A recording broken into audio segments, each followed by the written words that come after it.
Om.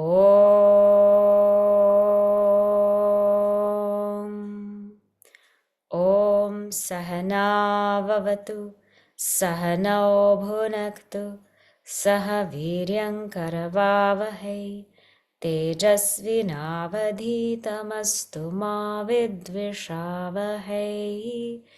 Om Shanti Shanti Shanti. Vakratunda Mahakaya Suryakoti Samaprabha Nirvignam Kuru Me Deva Sarvakaryeshu Sarvada. Sarasvati Namastubhyam Varade Kamarupini Vidyarambham Karishyami Siddhir Bhavatu Me Sada. Samasta Jana Kalyani Niratam Karunamayam Namami Chinmayam Devam Satgurum Brahma Vidvaram Mukam karoti vachalam pangum lankayate girim yatkripatamaham vande paramananda madhavam paramananda madhavam. Okay, very good. So let's read the verses that we've covered last time. I know for the last two sessions you've had discussions. So we're going to read today to review 18 and 19, and then we're going to move ahead. Okay, so let's read that together. Gatir bharata prabhu sakshi nivasa sharanam suhrita prabhavav pralayasthanam nidhanam bijam avyayam tapamyahamaham varsham digranham yutsrajami cha amritam chaiva mrityuscha sadasachaham arjuna. So here, Bhagavan is telling us who he is. How many ways can we think of him? Because when we just say, think of Bhagavan, sometimes you say, okay, fine, just think of Bhagavan. Bhagavan is this form, or Bhagavati is this form, and that's all. That's how to think. No, he gives us specific pointers. So in verse 18, he says, think of me as your goal, gati. Think of me as the supporter of the whole world. Think of me as Prabhu, the one who is capable of doing anything. Sakshi, think of me as the one who's always watching you. Nivasa, think of me as the abode where you live. Sharanam, think of me as the place of refuge. Suhrit, 7, think of me as a great friend who is always there for you. Prabhava, think of me as a place of origin.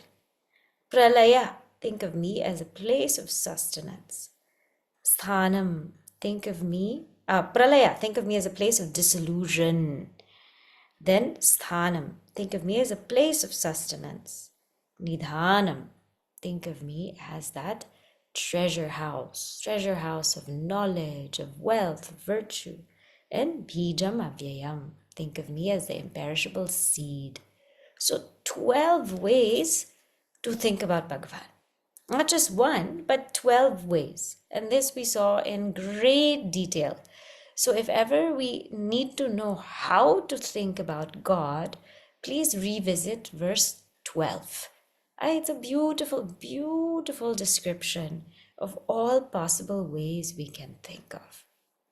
Somebody told me something very nice. She said that there are two friends who we have. One is always very honest, and the second one is always there with us. Who are those two friends? One is a mirror. A mirror is a friendship of honesty because mirror can never lie. unless it's a convex, concave mirror. But if you have a straight mirror, mirror can never lie. It will show you exactly what you are. It'll show you exactly what you are. And another friend who's always with us is our shadow.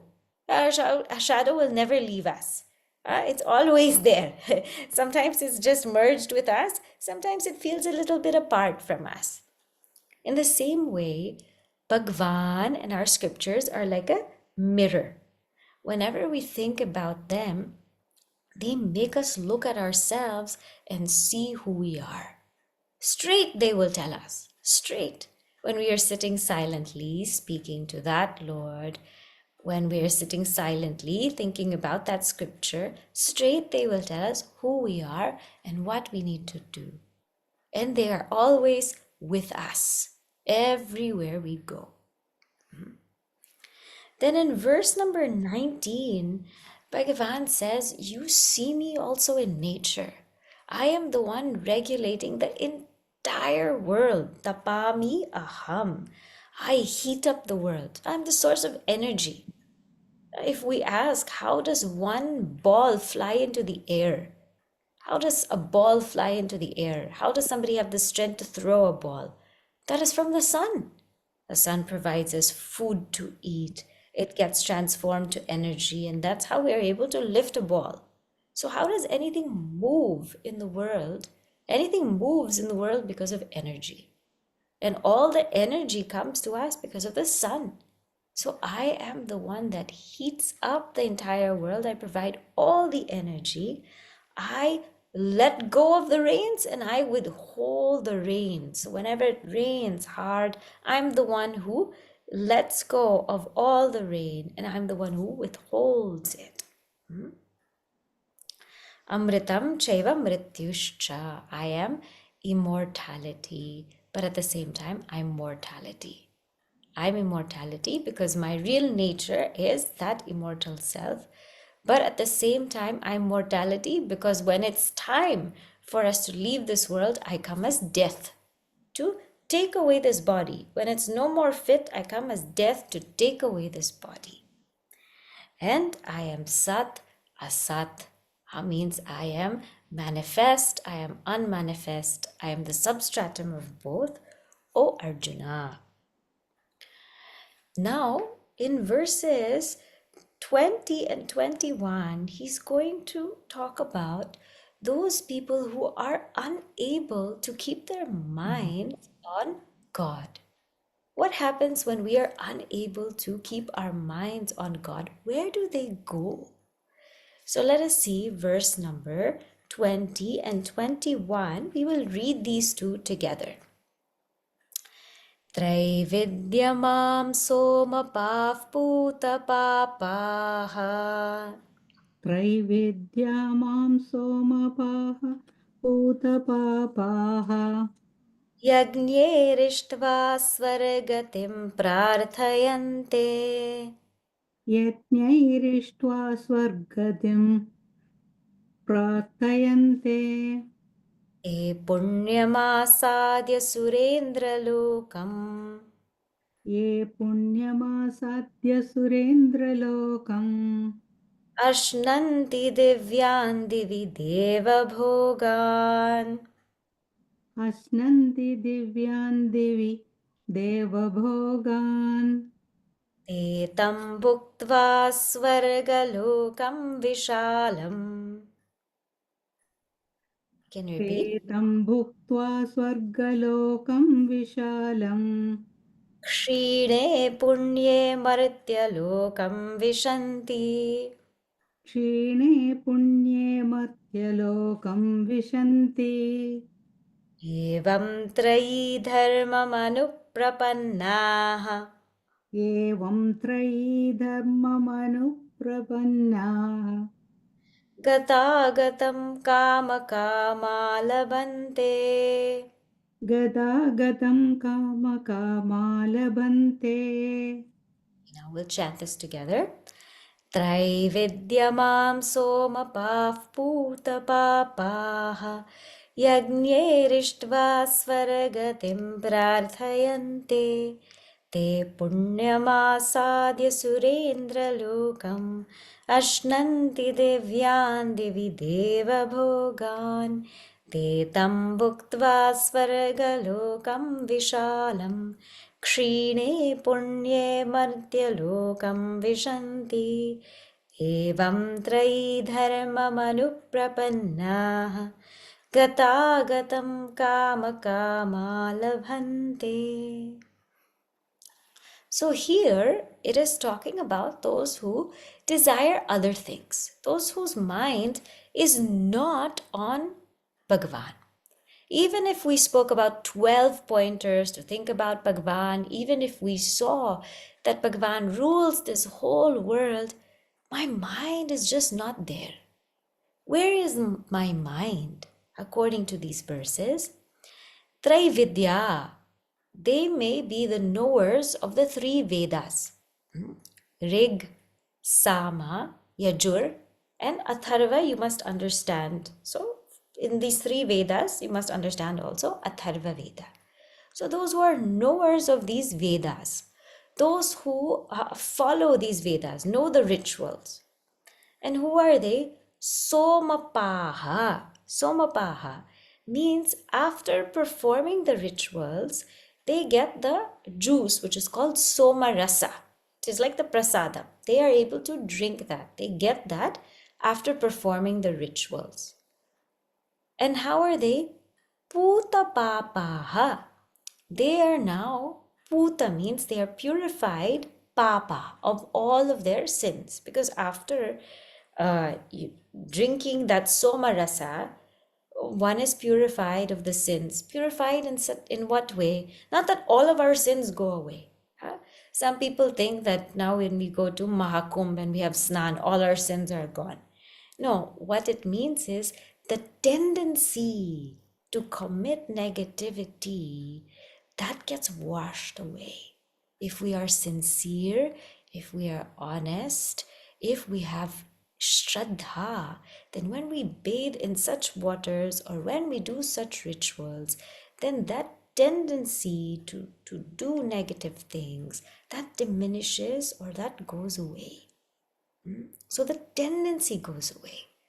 Puta papa, that this tendency to speak falsely, to commit sin, to do wrong things to other people goes away. And what have they done? Ishtva. They have desired to yagnyehi mam. They have desired to worship me. Ishtva. They have desired to worship me through yagnya.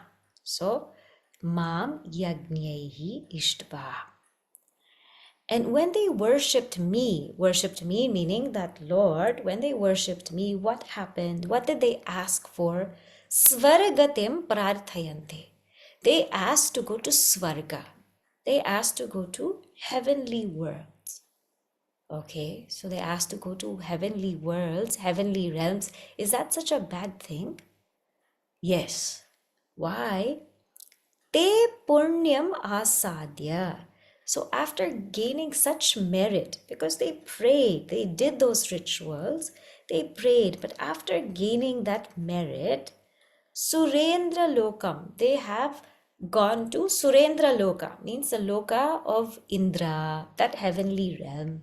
What did they do? Ashnanti, they enjoyed.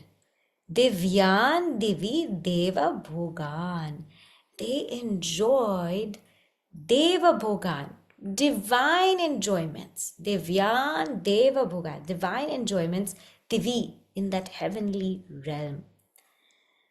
And they just, whatever it is there, they enjoyed. So great pleasure, great fun, they enjoyed all of that. Well, is that such a bad thing? Te tam bhuktva. They, after they, tam, all of those enjoyments, bhuktva, they enjoyed them. Swarga lokam vishalam, they enjoyed them in that swarga, which is very vast, which is very wide, which is very subtle. Kshine punye, when their merit, their punya, it diminished, martya lokam vishanti, they came back to earth. They came back to earth. Evam trayi dharmam anuprapannaha. They are the followers of trayi dharmam, the three vedas. But because they are kamaha, because they keep desiring things, they are desirers, gatagatam labhante. They gain coming and going back in the world. So what does this tell us? This tells us that we may be there worshipping Bhagavan, but we are worshipping for other reasons only. So we are doing the prescribed rituals, we are doing the prescribed prayers, everything we are doing properly. And we are going to the temple and we are seeking. But what are we asking for? We're asking for that let me, at least after this life, let me go into a heavenly realm. Let me go into Swarga. Let me go into another place and be with you. Is that so wrong? Those realms are temporary. In Sanatana Dharma, we don't believe in an eternal heaven. And that's not our belief. Our Swarga is a place where you go, and once the merits are exhausted, again we come back. So it's coming and going, coming and going, and coming and going, because we are asking for Swarga. We are not asking for moksha. So once all those enjoyments get exhausted, again we're back on earth. And again we have to go through life. So think of Swarga as a vacation. At our careers, we're earning, like leave. We're earning 2 weeks off. We earn 2 weeks off unpaid, or 2 weeks off paid leave. 2 weeks off paid leave, and we work so hard, so hard. We do everything. So your whole year, you're thinking, if I do all of this, if I keep working, then I'll get those 2 weeks paid leave and I'll enjoy like anything. Okay, fine. Work for those 2 weeks paid leave. And then you go for those 2 weeks and you will go to some beautiful place and enjoy it, meet so many people, travel, do whatever you want. But again, boom, you get back into the office. Again, go through the whole thing, year after year after year after year. And this is what we do. We work so hard to get these little pockets of enjoyment. Again, we have to come back. So he says, this is not what to ask for. So don't ask for things in the world. Don't ask for things in the world because they are temporary. They will come and go. We will be satisfied for some time and then again we will be dissatisfied. Don't ask for that. And don't ask for higher worlds. Don't ask for higher worlds, higher powers, higher siddhis also. People want higher siddhis, higher powers. They're there for some time and then boom, they fall. Don't ask for these things from where we can fall. Don't ask for chutta. Chutta means that which falls. You ask for achyuta. Achyuta means from that which never falls, that which never drops, that which never stops. That is Bhagavan himself. That's why Shri Krishna's name is Achyuta, Achyutam Keshava.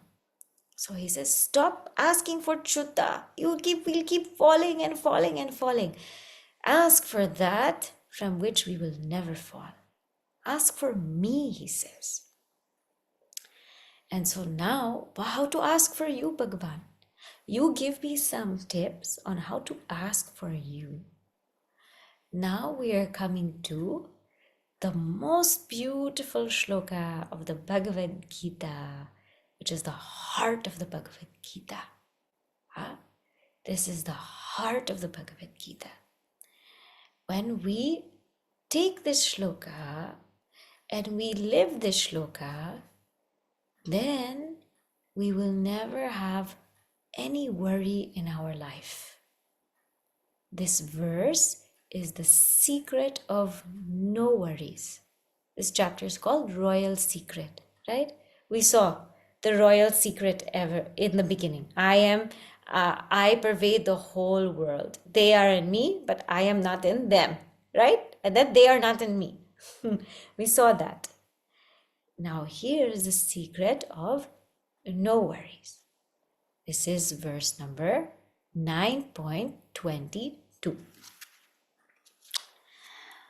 Ananyaschintayanto mam अनन्याश्चिन्तयन्तो माम् ye janah paryupasate ये जनाः पर्युपासते tesham nityabhiyuktanam तेषां नित्याभियुक्तानां yogakshemam vahamyaham. योगक्षेमं वहाम्यहम्. Now we will chant this together 3 times because this verse has to be memorized. Everybody has to memorize this verse. Ananyaschintayanto mam ye janah paryupasate tesham nityabhiyuktanam yogakshemam vahamyaham. Ananyaschintayanto mam ye janah paryupasate tesham nityabhiyuktanam yogakshemam vahamyaham. Ananyaschintayanto mam ye janah paryupasate tesham nityabhiyuktanam yogakshemam vahamyaham. Now we look at each word and then we look at it together and we'll see the whole explanation. Ananyaha. First word, ananyaha, means those who have no otherness. Anya means otherness. Ananyaha, those who have no otherness. Chintayantaha, those who are thinking of me without any otherness. Ananyaha chintayantaha, those who are thinking of me without any otherness, meaning thinking only of me. They're thinking Mam, they're thinking of me. Who are they? Ye janaha, those people, pariupasate, those who worship me in all ways. Pariupasate. Tesham, of those people, who are they? Nityabhiyuktanam, those who are ever united with me. Nityabhiyuktanam. What do I do? Yogakshemam, whatever they need and whatever is required to be secured, vahami aham, I carry for them. So those who think of me without any otherness, those who worship me in all ways, those who are ever united with me, I carry whatever they need and secure whatever they have. So first let's look at the words yoga and kshema. In life, what is worry? What do we worry about? Yoga means the things that we do not have, the things that we want to acquire in this particular context, that is called yoga. Apraptasya praptihi.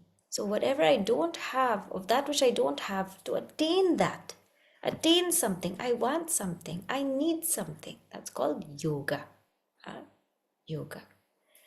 And kshema is praptasya rakshanam, of that which I have, protection of it. So I have a home, how to protect it. So in our life, it goes only in these two, yoga kshema.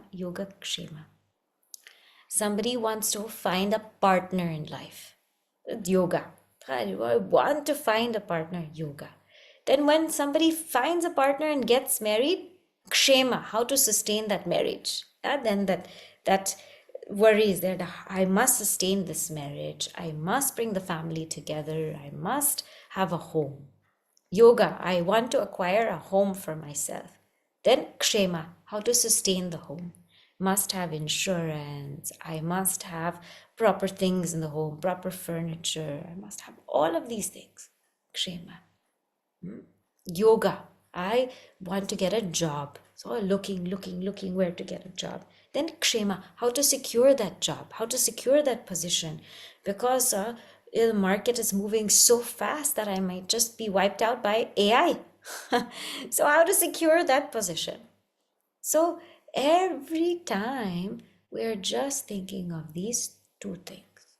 And if we're not thinking of it for us, we're thinking for the children. I want my child to have this. I want my child to have a great family. Then the child has a family. Now I want that family to be secured.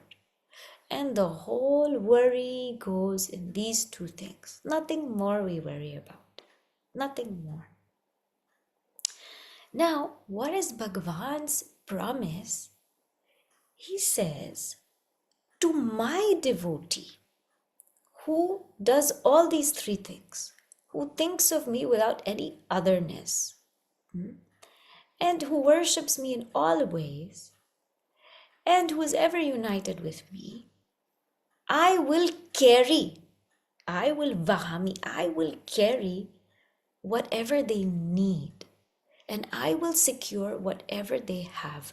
I will never have them worry. They should never worry because I am there for them. I will do it. And the most famous story associated with this particular verse in the Bhagavad Gita is from this Arjuna Mishra. So he was writing a commentary. This is commentary. And he was looking at this verse and he said, now how come Bhagavan is saying Vahami, that I will carry your yoga kshema? How is Bhagavan saying I will carry it? He said this doesn't seem right. And the word for carry is vahami. I will carry. He said, this doesn't seem right. And he crosses it out in his commentary. He says, it should be dadami. It should be that I will give you your yoga kshema. I will not carry it. I will give it to you. So he crosses it out with a red marker. It is not vahami. It is dadami. It is not I will carry. I will give it to you. And then he tells his wife, now I'm going to go to the river for a bath. I will come back. And, and she says, okay, get me some things. We don't have anything in the house. Get me some things in the house, some food, some groceries. And he left. Now, when he left, somebody knocked on the door of his house. And who was it? It was a young boy. And that young boy was carrying all food, dal, chawal, sabji, everything, rice, vegetables, carrying everything. But he had a red mark on his head. So the wife said, what happened? And, he said, your husband did this to me. But nevertheless, this is for you. Your husband had asked for this. This is for you. This is for your home. You take it. And she said, but what happened? She said, your husband has done this. You ask him. So the wife took all of the food and everything, but she felt so angry to her husband. How can he do this to the child? Child is so young. And he comes back home. And then when he comes back, he remembers, I forgot to get what she told me to get. This always happens. He comes home, I forgot to get it. He comes home and he sees that there is dal, there is rice, there's vegetables, there are all of these things. And he asks his wife, where did you get this from? And she said to him, you sent it. He said, but I never brought anything. I never sent anything. She said, one young boy came with a red mark on his head. And he brought all of this for our home. And he said that you had asked for it. And this Arjuna Mishra said, that young boy, he had a red mark. She said, yeah, what did you do to him? What did you do to him? Why did he have a red mark? He went to his room. He said, that was not a boy. That was Gita ji. That was Gita ji herself. That was Bhagwan himself. He was giving me that message that no, I will not give you what you need. I will carry it on my head if I have to carry it, but I will bring it to your doorstep. And he removed that red line. And after that, he said, it is true that Bhagavan will carry it to you. Bhagavan will carry it. He will not give it. He himself will come. Huh? That is a story for the devotee. Now, what does it mean for us? So how do we practice this in our life? See, one way is when we say that ananyas chintayantaha, think of me with no otherness. So on the path of karma yoga, our goal should be just that, to offer everything to Bhagavan. Everything we do, everything we say, whatever we're doing with our family, how we're raising the children, how we're in our careers, how we're doing our day-to-day chores, how we're interacting with people, offer that to Bhagavan. Offer that, let Bhagavan be that altar of dedication. So there's no other altar of dedication. This is all to Bhagavan. And paryupasate in all ways, in whatever work we're doing, in whichever way. And nityabhiyukta, so that we're always united with that. We're always united with that altar of dedication. One example that I can think of is the making of on a quest. See, this verse is not it's not dead words. It's very much alive. It's very much alive, and we can see it in our lives. And I'm sure we have all seen it if we all reflect back on it. This time, I had gone for a conference, All India Chinmaya Yuva Kendra, our youth conference.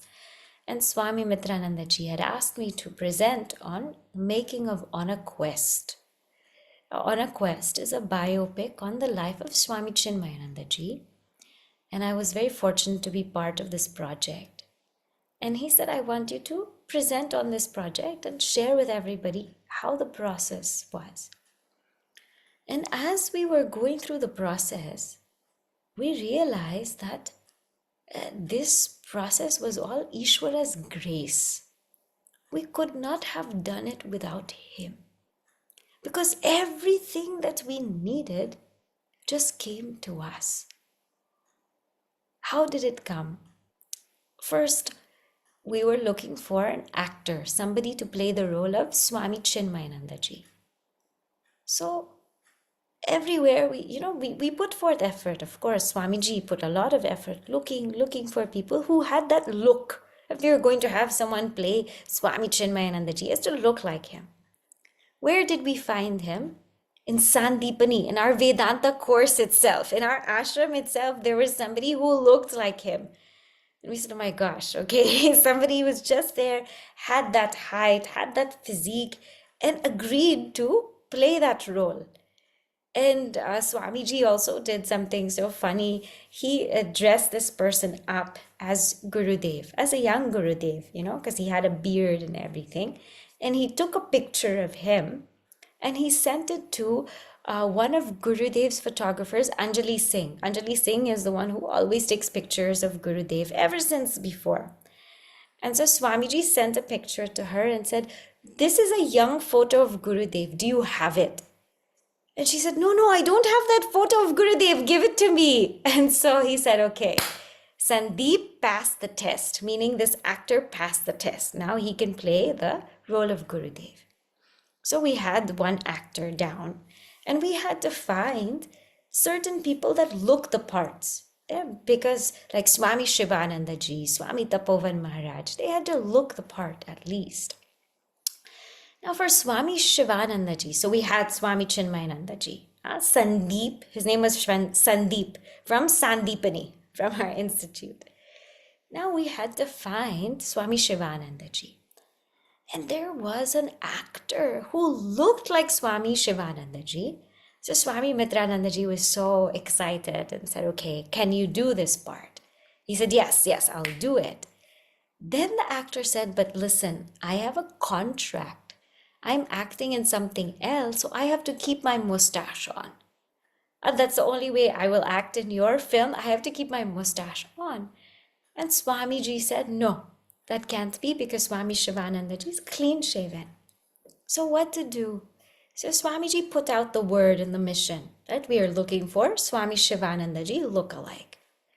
And he put it on WhatsApp and everything. Now, Swami Chidrupananda Ji messages and said, I have the person for you. His name is Rajiv Venkat. And he sent the picture, and he's a great devotee of Chinmay Mission. He looked like Swami Shivananda Ji. And Swamiji said, will you do the part? And this person, like he's busy, he has his career. He said, absolutely, I will do it. You tell me where to fly. I will take care of everything. I will come. I will act. Do whatever you need. For Gurudev, I'll do anything. Just like that, he came. Now, Swami Tapovan Maharaj Ji. Now, how to get someone? So, Swamiji was in the mission in Chennai, was sitting down. Now, somebody comes to the bookstore to buy a book. Now, someone comes. And so he's there looking at books, buying a book. And one person is there, mission member. They started talking. And this person said, Chinmay Mission is close to my heart and everything. She said, really? You've been associated? He said, actually, I am the grandnephew of Swami Tapovan Maharaj. The grandnephew of Swami Tapovan Maharaj walks into Chinmay Mission, Chennai. And she says, oh my God, you have to meet Swamiji. You have to meet him. This person comes to meet Swamiji, and Swamiji asks him, will you do this for us? Will you be part of the movie? You are related to Swami Tapovan Maharaj. He says, yes, I'll do it. So just see that. Just see that. These people just came because the altar of dedication was we have to work for this, for Gurudev. We have this vision that we have to put this together for Gurudev. Then how to find an older version of Gurudev? Somebody who looks like him. So there was this famous person called Tota Tarini. He's a very good makeup artist and everything. He was approached and he said, yes, I will do it. And do you know, in that scene where Gurudev has to come as the older version, this Tota Tarini, he says, let me take care of the makeup and costume. This is how I have to look. This is how Gurudev has to look. This is how he has to stand. This is how he has to walk. He's doing it himself. And when he comes, there's a scene where he comes on that stage. He comes. You get goosebumps because you feel it's like Gurudev walking. It's like Gurudev walking. It's like Gurudev talking. And he said, I'll do it. So this is not a coincidence. There's no coincidence here. Swami Tapovan Maharaj's grandnephew cannot just all of a sudden walk into Chinmaya Mission Heritage Center. This is because that vision was so pure. Let me do this. Let me offer this to Bhagwan, and he will make it happen. And this is not something that we saw just once. We saw this in that movie, in that making, every single day. And I'm not exaggerating and I'm not joking, every single day. When we were filming, writing the script, there was one scene where the mother of Balakrishnan Menon, young Gurudev, was, she had to sing a lullaby. So Swamiji said, now where to get a lullaby from? Because we need a lullaby in Malayalam. Yeah, lullaby in Malayalam. And because he grew up in Kerala. So what lullaby should he sing? Should the mother sing to him? What lullaby should be sung? So he put the word out. Yeah, lullaby. We have one brahmachari, Sudhir Chaitanya ji. He's from Kerala. He's from Kerala, and so he found a lullaby by who? Chatambi Swamigal. Chatambi Swamigal is that Swami who used to visit the home of Balakrishnan Menon and used to carry him on his lap. That Swamiji who used to visit Gurudev's home when he was a child and carry him on his lap. So dear Chaitanya found a lullaby by that Swamiji. And that became the lullaby. So this is what I am saying. That I am giving you all of these instances because if we just say yoga kshemam vaham yaham, then we will say, yeah, Bhagwan will carry. He carried. He carried, and those people came forward. And we might get that impression that we should not do anything at all. No, put forth that effort. Swamiji put forth that effort, put the word out, and that's all he did. He just put forth the effort, put the word out, and it just came. It just came. So when our altar of dedication is so incredibly pure, then whatever we need will be carried to us. Whatever we need secured, Bhagwan himself will secure. I am on this trip and so many things also happened with this verse. When I was in New York, something told me that you should not talk about this verse in New York. You talk about it only after your trip, because then you will understand it fully. And it is so true, because in this trip itself, so many things happened that made this verse come alive for me again and again and again and again. And I wrote down these instances, and I want to share with you 3 of them where there's so many, but I'll share with you 3 big ones where I just was completely blown away, like just blown away. And the first one was, now I had planned this trip to come to Mahakumbh, Prayagraj. And that was my just plan, that something said for Mahashivaratri, you have to be in Kumbh. So I said, okay, for Mahashivaratri, I'm going to Kumbh, finished. And the plan was just 1 week, literally, come in and go to Kumbh, sit by that confluence, do my pranam, take my dip, and come back home, finished, nothing more. But in my heart, I had been longing to see Puja Guruji, Puja Swami Tejamananda ji, and I knew that I had not gone in December or January to see him. And I knew also that this summer it will be difficult to see him because Chinmay Upavan is coming up in August. We have lots to do. So somewhere I said, now I have to see him. And I just kept it in the back of my heart. Okay? Like somehow I have to see him. I don't know how.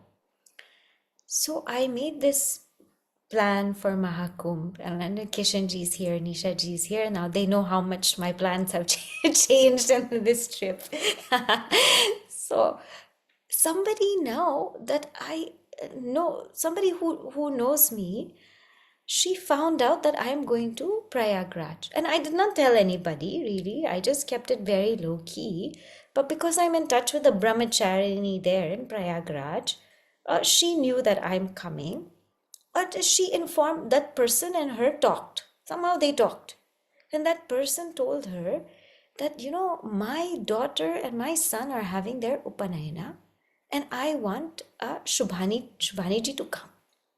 So that person told that brahmacharini. Now, I didn't know all of this. I had nothing to do. I didn't know she's having her Upanayana for her children. I didn't know anything. She emails me and she sends me a WhatsApp. I heard you are coming. You have to, I did not tell her I'm coming. You have to come for my children's Upanayana in Kerala, in Chinmaya International Foundation. You have to come. And it's on March 4th. Now I called her because her daughter is very, very dear to me. Daughter, her son, they're very dear to me. I called her. I said, I am going to be in Bharat, but it's a short trip only because I have a lot of things going on. So I don't think I can attend. And, my best wishes are there. And she said, no, no, no. Guruji is going to be in Kerala at that time. Guruji will be there. You must come. And I said, okay, okay, then if this is what it is, then okay. And she said, you don't worry about your tickets and anything. I said, I already booked. I already booked my flights that I'm going here, going there. I already booked. She said, you don't worry. I will take care of everything. I will change everything. You just come and you be there for them because I want you there. She said, it is my selfishness that I want you there. I said, but your selfishness is the biggest blessing for me. It's the biggest blessing for me. And so that is how I got to meet Guruji. I just had that thought, okay, now how I want to be with him at least this year, at least once I get to sit with him and speak to him. And then she has to call me and she has to say, you come to Kerala, you be there for the Upanayana and you meet Guruji. And where to meet Guruji? In Adi Shankara Nilayam in Kerala. Not in Mumbai where he's so busy, but in Kerala.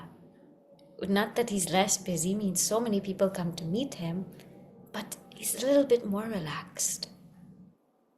And I get to stay in that abode where Adi Shankaracharya ji is. That is like, for me, Bhagavan has said, Yoga Kshemam Vahamyaham. I will carry that for you. I will carry for you. Now, it doesn't end here. So my trip had all of this happening. And then, of course, again, it changed many, many times. I had gone with Swami Mitrananda ji to Kumbh. And on Mahashivaratri at 1 a.m. or something, we had our dip in Kumbh. And we had to leave. We had to leave for Nagpur that day. We were driving from Prayagraj to Chennai. So we went home, we went back, and we slept for a few hours. Then we got up and we were driving that Shivaratri day itself. We were driving to Nagpur. Now we reached Nagpur at like maybe 8 o'clock at night. And now that's the night for Shivaratri Vidhi. Like we have to stay up, right? Because I started at 1 a.m. in the morning. We were up till about 3 because to go home from Kumbh was very long. And the whole day we're driving. Now I have to be up. We were staying with this wonderful lady. Her name is Vrindaji. And I told her, Vrindaji, we have been on the road the whole day. Is there some Shivaratri program in the ashram, Chinmaya Mission ashram in Nagpur? She said, no, there was a program this morning, but there's none in the evening. I said, I need to stay up. It's Shivaratri. I need to stay up late. I have to do my chanting and everything. She said, you are staying in my house. We will do it together. I said, okay. She said, I also want to chant. I said, okay. So then I thought that she was getting busy or something like that. So I was in my room, but I was getting very sleepy because our trip was sleeping 3 hours a day, 3 hours a day, 3.5 hours a day. Wake up, drive, go. Wake up, drive, go. So I washed my face and everything. And then I saw her. She said, now we'll come chant. We'll chant together. And she sat with me. And I'm telling you, if I had to chant on my own that night for Shivaratri, it would have been so difficult because body was so tired. But because she sat with me and together we were chanting, we were able to stay up for Shivaratri.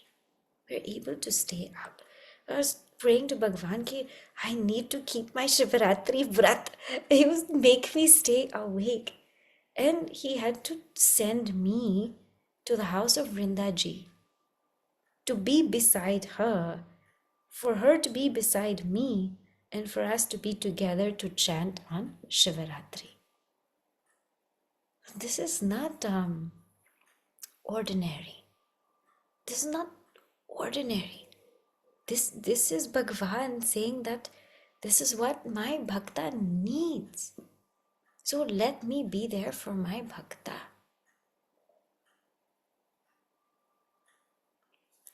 I'm going to share with you the last incident. As I said, there's so many more. I can go on telling you stories, but we have limited time, and this is only for you to get the feel of it, because I'm sure you have your own stories. I was sitting in Kerala now, in Adi Shankara Nilayam, and I had this thought that, for Chinmaya Upavan, we should have some nice paintings. Some paintings should be there. And I thought of this thought before came to me. This one of our Yuva Veers, his name is Arun Raman. He's a great, great artist. And he came to Kerala when I was there. He lives in Kerala. He just showed up because he had to meet somebody. So we were looking at I was looking at his paintings and everything. I was looking at his paintings and I said, oh, it'd be nice to have a painting of Devi. It'd be nice to have one. I didn't tell him. I just said it'd be nice, to have a painting of Devi. I just left it. And I said, when we have our ashram, and when we know of how much space we have, I'll definitely contact you and would love just to get some of your paintings there. And I left it.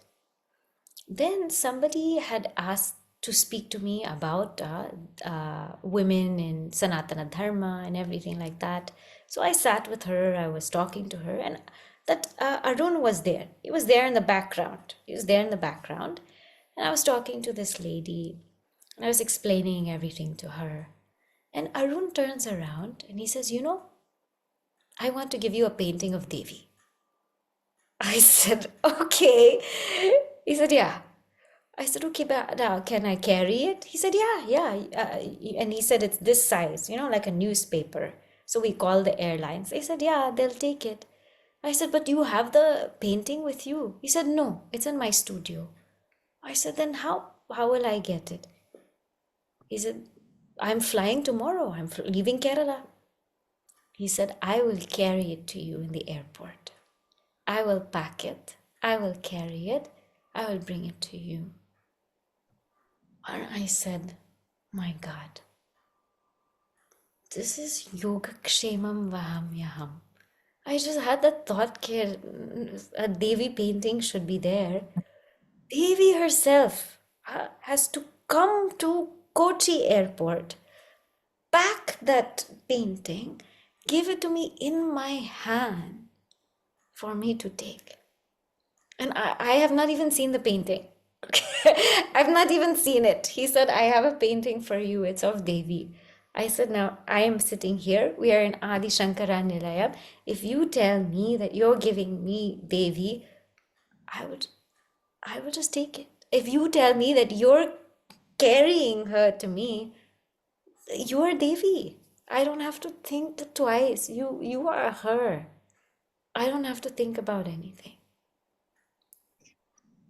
So this is Yogakshemam Vahamyaham. Huh? In the commentary, it said that Ananyash Chintayanto Mam, for those who are enlightened beings, they only see Bhagavan in every single thing. I only see this is Devi, this is Devi, this is Devi, this is Bhagavan, this is Bhagavan. They only see Bhagavan in everything. Ye janaf paryupasate, they know that it is only Bhagavan everywhere. It is only that reality everywhere. So there's no other space. Bhagavan is in every single space. Bhagavan is in every single thing, in every single space. Nityabhyuktanam. Bhagavan is there all times because there's no time when Bhagavan is not. So our mind actually cannot be away from Bhagavan. So when we are ever in that alone, whatever we need will come. And whatever we need secured will be secured. Our life is simple. It should just be about worship and not worry. Just bring your mind to Him. That's all. That's all He asks. That's all. He doesn't ask for anything else. So just give yourself to me. Huh? See, bhakti is when we say, I love Bhagavan.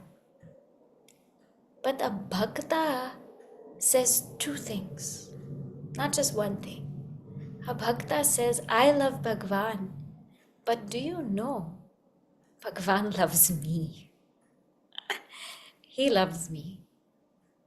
And because He loves me, well, He will take care of me.